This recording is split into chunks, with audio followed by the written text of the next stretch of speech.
Last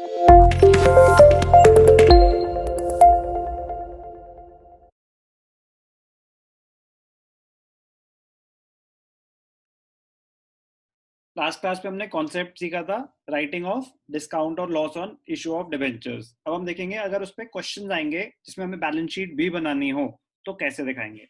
very easy, ध्यान से देखना। Question number 45, TS Grewal. On 1st June 2018 R energy limited issued 10,007% debentures of rupees 100 each at a discount of 10%, redeemable at a premium of 10% at the end of 5 years. All the debentures were subscribed and allotment was made. Question के requirement बड़े ध्यान से पढ़ेंगे। Prepare the balance sheet as at 31 March 2019। Balance sheet मांगी है, journal entries नहीं मांगी। Journal entry मांगी होती तो हम क्या एंट्री पास करते? Debentures issued at a discount, redeemable at premium. Be careful, यहाँ पे जर्नल एंट्री नहीं मांगी, सिर्फ बैलेंस शीट मांगी है। तो वर्किंग नोट में आप बस क्या कैलकुलेट कर लो, डिस्काउंट और प्रीमियम। डिस्काउंट कितना है? 10%। 10,000 मतलब 10 लाख रुपीस, 10,000 1 लाख, 10 लाख रुपीस के डिबेंचर्स हैं। 10 लाख का 10%, तो डिस्काउंट कितना है? 1 लाख। प्रीमियम 10% प्रीमियम है, तो 10 लाख का 10%, सेम 1 लाख। तो loss on issue, total loss कितना हो गया? 2 लाख का टोटल लॉस हो गया। अब ध्यान से देखना, 2 लाख का आपका लॉस है, कंबाइंड दिखा सकते हैं, loss on issue of debentures. अब इसको राइट ऑफ कैसे करेंगे? हमें पहले देखना चाहिए कि statement of profit and loss में कोई बैलेंस तो गिवन नहीं है, कोई बैलेंस गिवन नहीं है। सॉरी, हमें देखना चाहिए सिक्योरिटीज प्रीमियम रिजर्व में कोई बैलेंस तो गिवन नहीं है। पहले सिक्योरिटीज प्रीमियम रिजर्व, या तो बैलेंस गिवन होगा या हो सकता है कि हमने डिबेंचर्स इशू करे हो प्रीमियम पे, तो ना तो कोई एग्जिस्टिंग बैलेंस है, ना इस साल कोई प्रीमियम जनरेट हुआ है। सिक्योरिटीज प्रीमियम रिजर्व में कुछ नहीं पड़ा है, तो जो भी लॉस है पूरा का पूरा कहां से राइट ऑफ होगा? Balance in statement of profit and loss. Balance in statement of profit and loss भी गिवन नहीं है। कह रहे कोई बात नहीं, आप एक इमेजिनरी प्रेजेंटेशन बनाओ, दिखाओ कि अगर होता तो उसको हम कैसे शो करते। ध्यान से देखना, कंपनी का नाम are energy limited, books 31 March 2019। जितनी भी ये राइटिंग ऑफ हैं ये कहां पे दिखाते हैं? Under the subhead reserves and surplus. Reserves and surplus कहां पे दिखाते हैं? ध्यान से देखना, क्वेश्चन नंबर 45, टीएस ग्रेवाल। ध्यान से देखना, क्वेश्चन 45, कंपनी का नाम क्या था? R energy limited. R energy limited. Balance sheet extract as at 31 March 2019।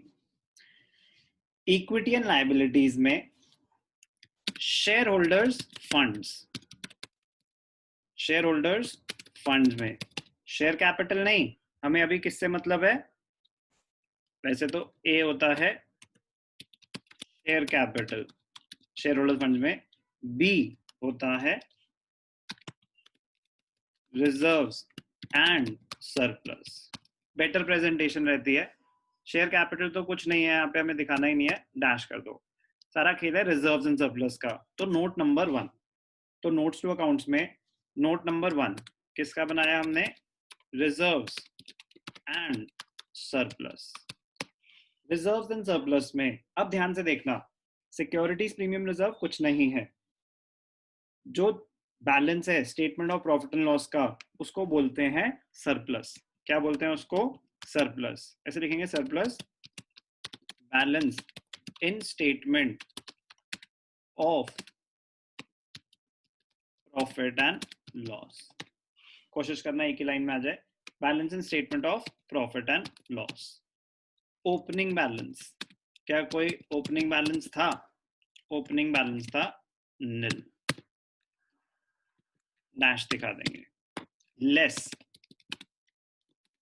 Loss on issue of debentures written off, loss on issue of debentures written off, loss write off कर रहे हैं, loss write off कर रहे हैं, तो loss जो right off कर रहे हैं वो कैसे दिखाएंगे?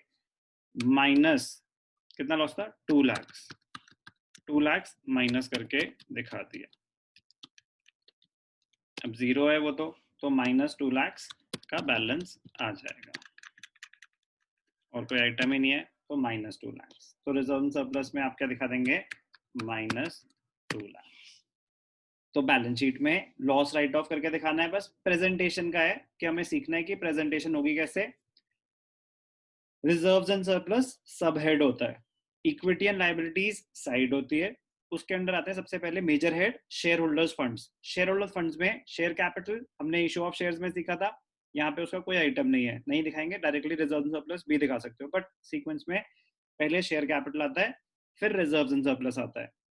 बैलेंस शीट में सिर्फ हेड्स और सब हेड्स आते हैं, जो भी उनकी वर्किंग है वो कहाँ जाती है? नोट्स टू अकाउंट्स में। तो note number 1, reserves and surplus में एज अ डिडक्शन दिखाएंगे जो भी लॉस राइट ऑफ हुआ है। अगर आपको balance and statement of profit loss given होता तो आप उस बैलेंस में से माइनस करके दिखाते, नहीं गिवन तो आप नील करके दिखा देंगे। Dash opening balance of statement of profit and loss nil, less loss on issue of debentures return off, 2 lakh minus करा, क्लोजिंग बैलेंस आ गया माइनस 2 लाख। बस सिंपल सा क्वेश्चन है, 3 मार्क्स में ऐसे क्वेश्चन आ सकते हैं, स्कोरिंग क्वेश्चन होते हैं, 3 के मार्क्स होते हैं, बट अगर पता हो तो। क्या करा हमने? Question number 45। अगर इस क्वेश्चन में राइटिंग ऑफ कैसे हो रही है वो तो हमने देख लिया, अगर डिबेंचर्स भी दिखा रहे होते तो कैसे दिखाते? डिबेंचर्स अब क्या क्या और क्या लाइबिलिटीज है आपकी? Debentures were issued at a discount, redeemable at premium, तो premium on redemption is also a liability for you, it is also a long term liability. Why long term? पे तो तभी होगा ना जब डिबेंचर्स रिडीम होंगे। ध्यान से देखना, ध्यान से देखना, ध्यान से देखना, अगर बैलेंस शीट में हम डिबेंचर्स को भी दिखाएंगे तो कैसे आएगा। तो राइटिंग ऑफ लॉस तो दिखा दिया हमने। अब डिबेंचर्स, डिबेंचर्स क्या होते हैं? नॉन करेंट लाइबिलिटीज, तो non current liabilities, non current liabilities में क्या आएगा? Long term borrowing. ध्यान से देखना, दो चीजें आएंगी अगर हमें वो दोनों दिखाने हैं, और तो जरूरत नहीं है बट अंडरस्टैंडिंग के लिए इंपॉर्टेंट है, ठीक है। नॉन करेंट लाइबिलिटीज में सबसे पहले long term borrowings, long term borrowings. अब जो लॉन्ग टर्म बोरोइंग्स हैं जो भी हैं, आप डायरेक्टली यहाँ पे डिबेंचर्स नहीं लिख सकते, तो अब क्या बनेगा? नोट 2। क्या बनेगा आपका? नोट्स टू अकाउंट्स में नोट नंबर 2। ध्यान से देखना,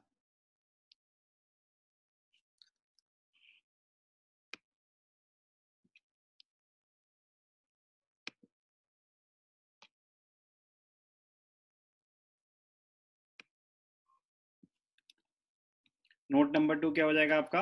लॉन्ग टर्म बोरोइंग्स, उसके आगे नोट नंबर 2 लिख दिया, ठीक है। ध्यान से देखना, note number 2 long term borrowings. Long term borrowings क्या है? Long term borrowings debentures, debentures की कोई स्पेशल कैटेगरी? 7% डिबेंचर्स, तो डिबेंचर्स तो फेस वैल्यू पे दिखाते हैं, यहाँ पे आ जाएंगे 7%, 7% डिबेंचर्स, 10 lakhs फेस वैल्यू पे दिखाते हैं डिबेंचर्स। अब ध्यान से देखना, जो प्रीमियम ऑन रिडेम्पशन है वो है तो non current liabilities, non current liabilities में एक और हेड होता है long other, other non current liabilities. Non current liabilities में आपने जो बोरो करे वो तो डिबेंचर्स थे ना, जो आपने बोरो करे वो तो डिबेंचर्स थे, तो वो तो हो गए आपके 10 लाख, बट उसकी वजह से आपकी एक एडिशनल लाइबिलिटी क्रिएट हुई, तो एक सेपरेट हेड होता है, हेड का नाम क्या है? Other long term liabilities, other long term liabilities और अदर नॉन करेंट लाइबिलिटीज दोनों लिख सकते हैं हम इसको। तो other long term liabilities, note number 3, other long term liabilities, इसमें क्या आ जाएगा, premium on redemption, premium on redemption of debentures, premium on redemption of debentures, premium कितना था 1 लाख। तो प्रीमियम आपको लॉन्ग टर्म बोरोइंग्स में नहीं, other long term liabilities, other non current liabilities, दोनों में से आप कुछ भी लिख सकते हैं। अगर बैलेंस शीट आई भी, मोस्ट प्रोबेबली आपको आती है कि अगर दिखाना भी है तो writing of losses, discount on issue, वो सब बैलेंस शीट में कैसे दिखाएंगे। 1% अगर आ गया तो debentures, non current liabilities, long term borrowings, premium और रिडेम्पशन, क्योंकि डिबेंचर्स के साथ ही दिया जाएगा, वो भी आपके लिए एक नॉन करेंट लाइबिलिटी होती है, बट वो लॉन्ग टर्म बोरोइंग्स में नहीं दिखाते, वो एक सेपरेट हेड में जाता है, other long term liabilities. Interesting question, presentation ऐसे होगी। Question number 45।